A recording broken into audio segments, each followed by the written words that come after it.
Kagulat World. Nakakagulat pero totoo. Isa pinakamainit na pangalan sa tennis world ngayon si Alexandra Ella.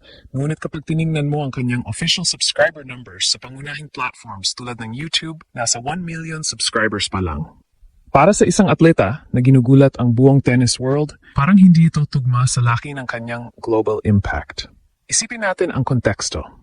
Sa mga nakaraang buwan, halos bawat tournament appearance ni Alex ay may kasamang viral highlights, sold-out crowds, at international buzz.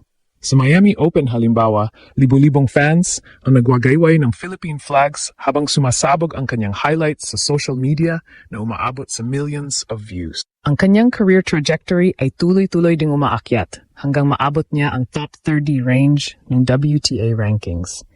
Isang milestone na bihirang maabot ng mga batang players mula sa Southeast Asia. Pero bakit tila hindi sumasabog sa parehong bilis ang kanyang subscriber count? Ang sagot ay nakatago sa unique na paraan ng suporta ng Filipino fanbase. Hindi tulad ng ibang global stars na ang traffic ay diretso sa isang official channel, ang fan ecosystem ni Alex ay decentralized. Sa Facebook pa lang, may daan-daang fan pages at community groups na nakatuon sa kanyang matches, highlights, at inspirational journey. Sa bawat laban ni Alex, mabilis kumalat ang clips at updates sa mga page na ito. Kaya ang engagement ay kumakalat sa iba't ibang platform kaysa nakatuon sa isang account lamang. Bukod pa rito, maraming Filipino fans ang hindi lamang nanonood. Sila mismo ang nagiging content creators.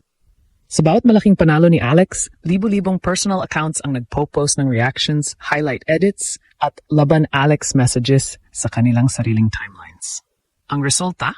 Milyon-milyong views at shares na hindi direktang nakikita sa official subscriber numbers. May isa pang factor na lalong nagpapalawak ng kanyang reach, ang sports vloggers. Maraming independent creators na gumagawa ng analysis videos, match breakdowns at reaction content tungkol sa mga laban ni Alex. Ang mga video na ito ay kadalasang nakakakuha ng malalaking engagements na lalo pang nagpapalawak sa kanyang global visibility. Sa madaling salita, ang popularity ni Alex hindi lamang nakasentro sa isang channel o platform. Ito ay kumakalat sa buong internet. Mula fan pages, hanggang vloggers, hanggang personal social media posts, na parang isang grassroots digital movement na pinapatakbo ng buong Pilipinas. Kaya kahit 1 million pa lang ang official subscribers niya na yon, malinaw ang isang bagay. Ang reach at influence ni Alex ay mas malaki pa sa ipinapakita ng numbers. Grabe talaga ang kontraste sa kwento ni Pinoy's Pride na si Alexandra Ella.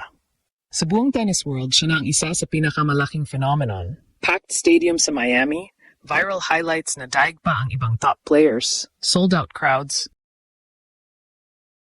at global buzz na parang siya ang bagong face ng WTA. Libo-libong Pinoy flags ang nagwawagayway sa bawat laban niya. Millions of views sa bawat clip at patuloy na pag-akyat sa ranking hanggang career high number 29. Pero pagtingin mo sa kanyang official YouTube channel o main subscriber count, 1 million lang. Nakakagulat, diba? Habang ang ibang established stars ay nasa milyon-milyon na, si Alex, na ginugulat ang buong mundo, ay nasa 1M pa lang. Bakit ganito? Tara, i-explain natin ng husto ang dahilan at bakit pa rin ito patunay ng kanyang tunay na impact. Una, tingnan natin ang comparison para maunawaan ang big picture. Ayon sa latest data, si Aryna Sabalenka ay may 5 million subscribers, Emma Raducanu at Naomi Osaka ay parehong 2.9 million. Iga Swiatek at Coco Gauff ay 2.3 million bawat isa, Venus Williams ay 2.1 million, Elina Svitolina ay 1.7 million, Ons Jabeur at Paula Badosa ay 1.3 million. Si Alex, 1 million. Sa papel, mukhang mababa. Pero huwag kayong magkamali, ito ay hindi dahil kulang siya sa fans. Ito ay dahil sa unique way kung paano sumusuporta ang mga Pinoy sa kanya. Ang pinakamalaking dahilan? Maraming Alex Ayala fan pages sa Facebook. Hindi lang isa o dalawa, daan-daan. May official fan clubs, regional pages tulad ng Alex Ayala Philippines, Pinoy Pride Tennis at libo-libong small groups na nagpo-post ng highlights, live updates at motivational edits. Lahat sila ay nagdadala ng traffic. Pero ang subscribers ay scattered sa mga page na to imbes na concentrated sa isang official channel. Sa halip na mag-subscribe sa YouTube ni Alex, maraming fans ang mas active sa FB kung saan mas madali ang sharing at real-time reactions. Yun ang nakakahanga. Ang support system niya ay decentralized, grassroots, at puno ng community energy. Bukod pa yun, every Filipino supports Alex by posting on their own social media pages. Hindi lang sa fan pages, sa personal accounts.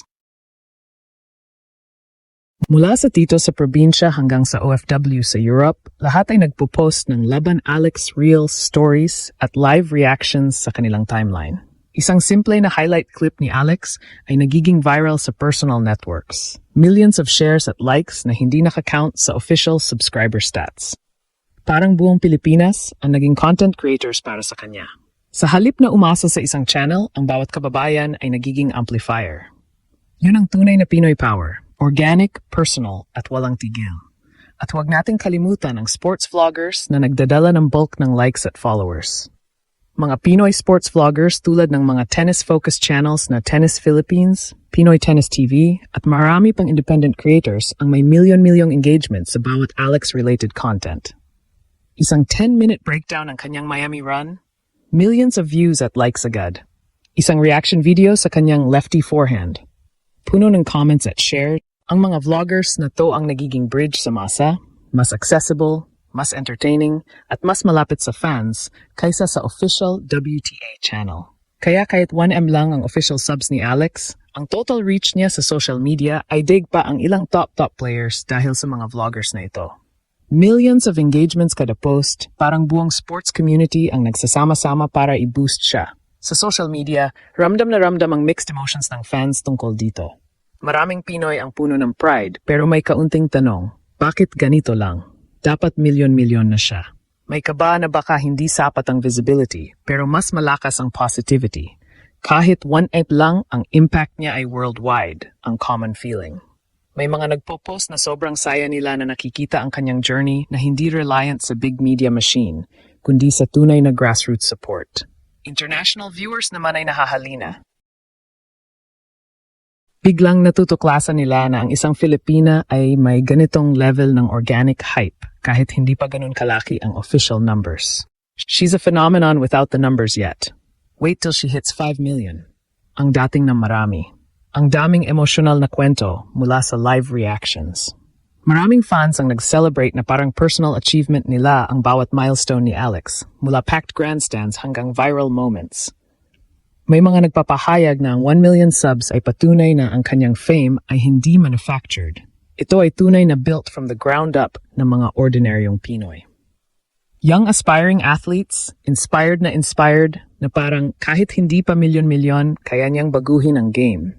Kahit may comparison sa ibang stars na may mas mataas na subs tulad ni Sabalenka na 5 million dahil sa aggressive marketing at long career, ang overwhelming opinion ay respeto. Si Alex ay bagong pasok pa lang sa elite level, pero ang kanyang story ay nakaka-touch sa puso ng lahat.